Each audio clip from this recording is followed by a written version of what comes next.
Tuwa ko sa eyeglasses na nabili ko mga mi. Tingnan niyo naman. Diba? Ang ganda niya. Tsaka mga mi. Take note. Nagda-dark yan pag naarawan. So, ayan. Mamaya ipapakita ko sa inyo. Okay? Ang cute.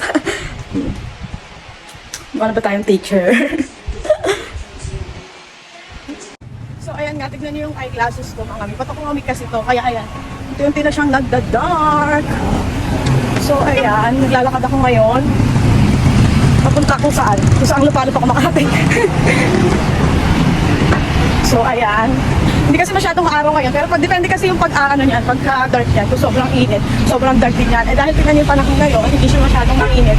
Kaya very, very light lang ang pagka-dark ng ating eyeglasses. So, ayan mga mi. Kung gusto nyo rin ito, ilalagay ko yung link sa baba. Kung saan ko siya nabili. And then, nga pala mga mi, maganda to kasi may UV protect na to. Lalo na kung lagi kayo nakababad sa cellphone, kagaya ko.